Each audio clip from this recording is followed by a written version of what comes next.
Mostly I make videos about Morrowind, and on very rare occasions I make videos about other Elder Scrolls games too, but this time I'll cover The Elder Scrolls Online. Is it any good? Well, let's start with the pros. Firstly, it's Elder Scrolls. If you like Elder Scrolls, well, this is more of it. This is more Elder Scrolls. It's Elder Scrolls in MMO form. You can play it with your friends, if you had any. But it's fine to play solo too. There's not many things that can't be done on your own. Maybe some of the dungeons that have some sort of requirements for several people to press switches at the same time, stuff like that. Maybe some content is too difficult, I don't know. I did used to play a lot of multiplayer, but I've found out that the older I get, the more I dislike people. So, the content can be pretty cool too. For example, the side quests. Some of them are pretty decent. One dungeon quest, public dungeon quest in Deshan, which is the Morrowind place where Mournhold is. I'll talk about Mournhold in a bit later. But you enter and there's a woman looking for her husband, and you go through this dungeon and you find an area where some people are. And you can decide whether you leave her there while you look for her husband, or you tell her to leave. And if you leave her there, then the other people will eat her. That's nice. That's very cool. I like it. This is both a side quest and a dungeon. Well, a public dungeon anyway. There is a lot of content, as MMOs always tend to have, so if you have lots of time on your hands, which I can't really sympathize with right now, you can always find something to do. Unlike, say, Guild Wars 2, you can play as a trader in this game. Because guilds have to bid gold on these guild merchants, so there's not one trading post for all of them, but a trading post for each of the guilds. So there exists inefficiencies in the market that you can exploit, so you can find, for example, treasure maps for cheap that actually sell for lots of gold in other places, and you can do that. Buy those treasure maps for cheap and sell them for a 2000% markup, like I did. How I got most of my gold in this game. Very nice. Those were the Gallon treasure chests, treasure maps. There are some very cool maps in this game. Very cool, like, for example, the Somerset Isle cities are beautiful.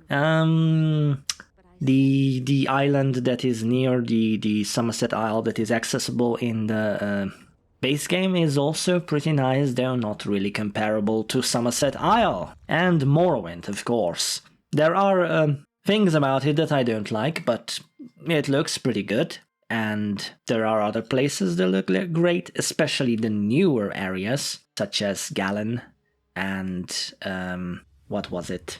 High Isle, yes, looks very nice. But I guess that's not really surprising for an MMO, but it looked nice. It's not always like that. I'll speak about this a bit later. In the cons, this game also contains the very nice fake world versus world mode. It's called Cyrodiil. You basically have 3 factions that fight each other. 3 factions and players. Each player is one of those 3 factions and they fight. And those 3 factions correspond to the 3 alliances. So Ebonheart Pact, the Aldmeri Dominion, and what's the third one? The Covenant.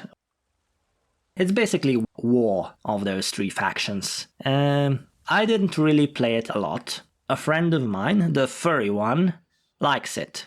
I prefer world versus world in Guild Wars 2, and I haven't really been interested in this one, but I suppose if I were more invested in this game, I would like it too, but I don't really have much first-hand experience of it, other than it looks like a cool game mode. There is a lot of customizable gear, more than Skyrim certainly. A lot of the base game ones look kinda same-ish, but there is a lot of nice stuff and weird stuff and stuff that fits a stereotypical MMO character.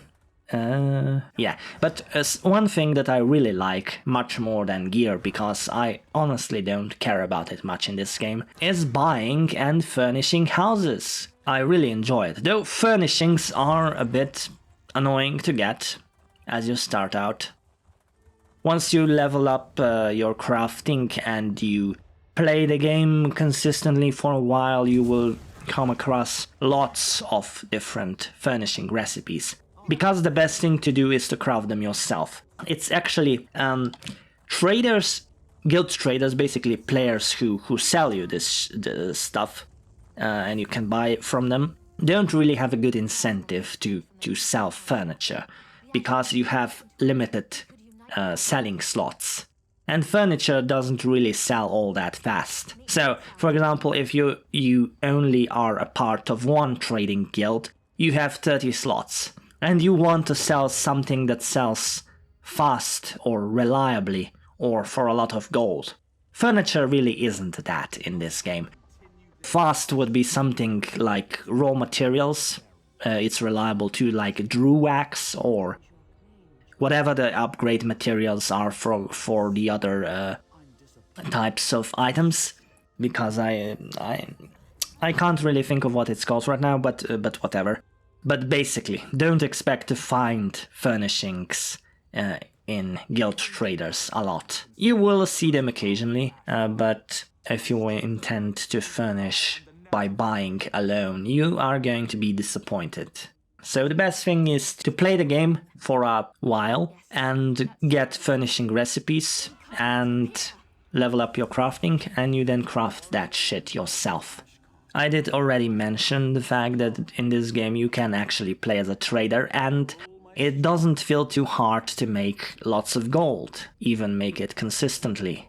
Like, there are several guild traders, you just find some that have stuff for cheap and you sell it at other traders. Or if you don't feel like dealing with that, you just sell Drew wax or if you find some good shit on while playing. Though you will need plugins in order to find the true value of things, because whatever the actual in-game interface tells you, that's just how much you can sell it for to NPCs, and what players will pay can often be significantly more, and you don't want to sell something worth 500,000 to a NPC merchant for 50 gold, if you can avoid it.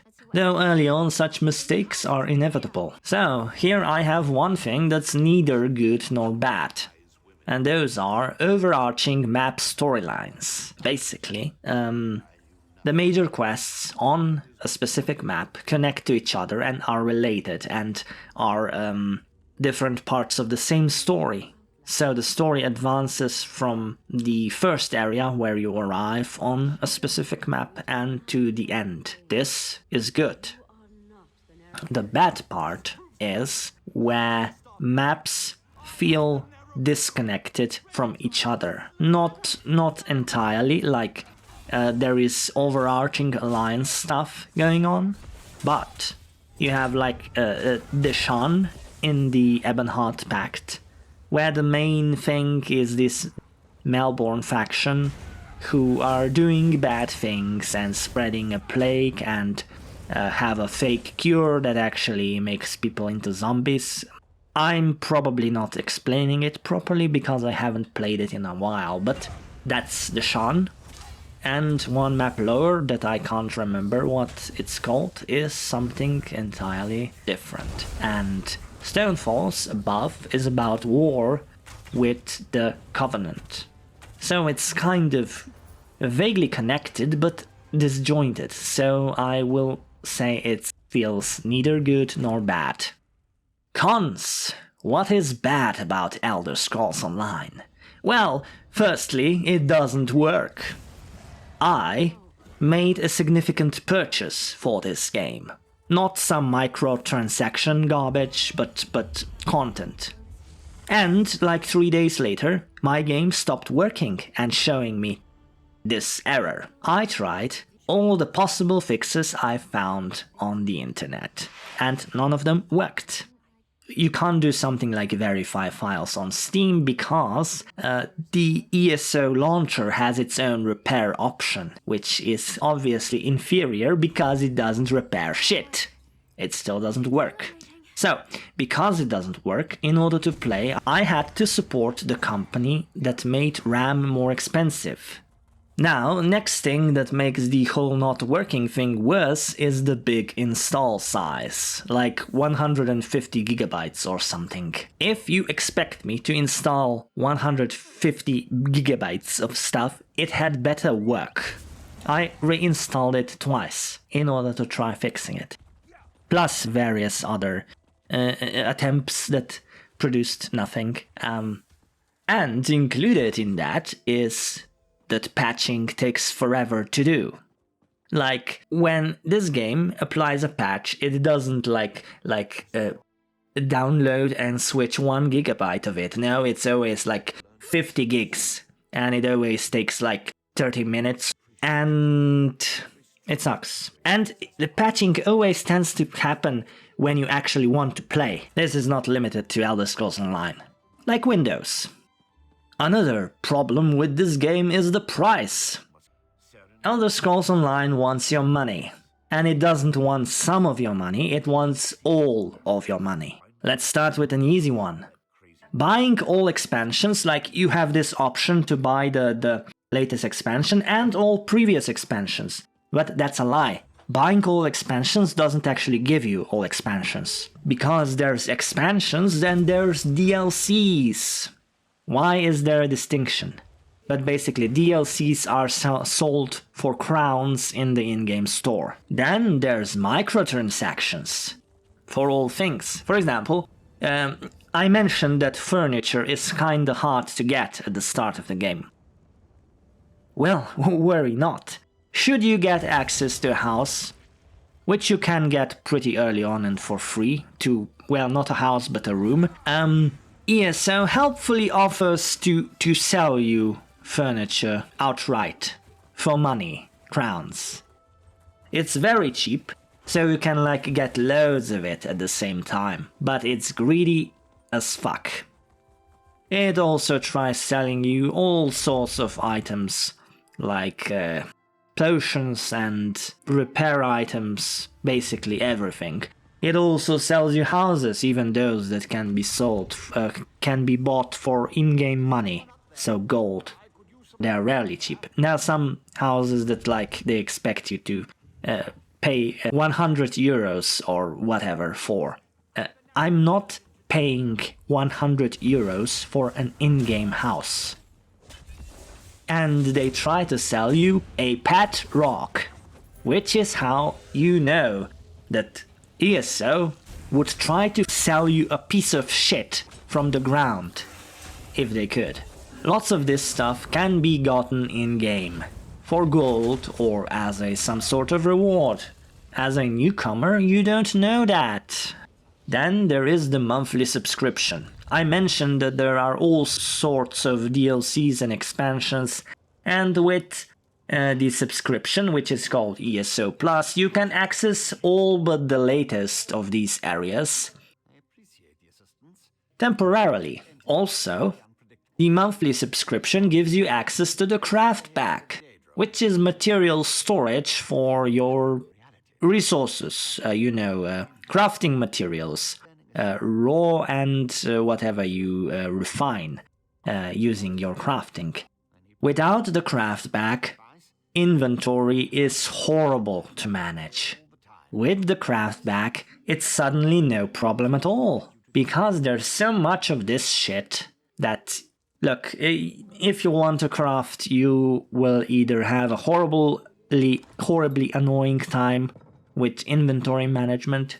You'll have to be really really work on what you keep and what you immediately throw away, or you could just get the craft back. Then there's also loot boxes, because of course there's loot boxes. Despite all of these free-to-play features, the game is not free-to-play. You have to pay 20 euros or dollars, but basically there is an upfront cost, and then there's microtransactions and expansions and monthly subscription and loot boxes. Basically the game wants your money. Not surprising, but there are better games. Games that are better about their greed. And there are also much worse games. I haven't played that many MMOs, so I'm a poor judge of this, but I know it gets much worse. But for me, that doesn't really mean that ESO's money-making methods are good. One other thing that I don't like is that maps look very formulaic. This is not particularly surprising for an MMO. The same thing happens in Guild Wars 2. You have those points of interest and quests and stuff for each map. Each map follows a particular formula. So once you've played through a few maps, you know how it goes. Do you know how Mournhold looks in Morrowind? Well, here it looks very generic. Very generic. It doesn't look at all like Mournhold in the Tribunal expansion of Morrowind. Not at all. The story is also fairly formulaic, though I would say it's not as noticeable.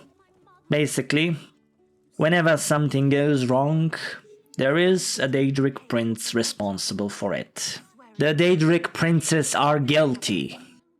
One other thing that's also formulaic are dungeons, or delves. Actually, delves are a bigger problem because they have a pretty simple storyline. Usually you just like take an object out of it and you deliver it to someone in the world or shit like that. So it's very predictable and sameish, and there's always a door that like goes to the start. Yeah, so once you've played a few of them, you won't really be surprised by any new one. It's an MMO, what did you expect? Related to that, the ESO Morrowind story is like fan fiction.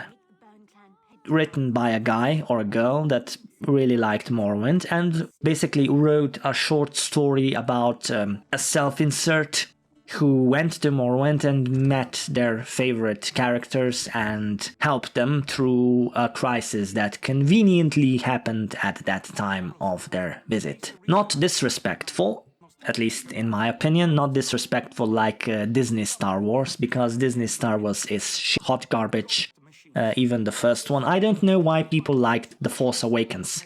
As soon as I saw what is the main bad guy? I don't even remember his name. Main bad guy lands with his ship, and the main hero, I don't remember his name either, is put on his knees by the guards, and they talk. And as soon as I heard that Marvel or Hollywood quip from the hero quotation marks, I knew that movie was no good. So I'm not sure why people have any sort of positive opinion about The Force Awakens, but that's not the subject of this video. Elder Scrolls Online is not Skyrim either. If you want more Skyrim, download a mod, I guess. It's not like that. The story is not like that. Also, combat doesn't feel like Skyrim combat. Combat is MMO combat with Elder Scrolls flavor, basically. Don't expect anything more. And the microtransactions are MMO microtransactions, although Skyrim also has microtransactions, creation club garbage. One thing I also dislike, and this is quite petty, is that all Argonians sound like elderly people. They sound and look like elderly people. There are no young Argonians. There is only elderly Argonians, both male and female. I asked a friend about this and he disagreed with me. I can't see it any other way. Oblivion's Argonians don't feel like all of them are elderly, I don't think. I would say no. Skyrim's not either. I don't know, there's something about how they look, and they have all those gravelly voices that you always think it's an old man or an old lady, but basically, a minor complaint, maybe you disagree with it. Yeah, the Imperial race is blocked behind a paywall, of course. If you want to do daily crafting for money, well, gold, not real money, it takes a lot of time, and it's just not worth doing. Well, depends on your incentives. If you want to watch numbers go up, I probably should just start ignoring them. And because the game just plain doesn't work, because of this error that I mentioned earlier, I have stopped playing it, really. I usually log in, and two guilds that I'm part of that have some sort of trading requirements, I just send 100,000 gold each week, just in case I want to at some point continue, and I would regret getting kicked out of those guilds. I don't foresee that happening, but it doesn't take a long time to just send some pocket money. Technically, for one of those guilds I don't have to pay taxes anymore. I've been officially told that as one of the top traders for, I think, 10 weeks in a row, I don't have to pay taxes, but I do pay taxes.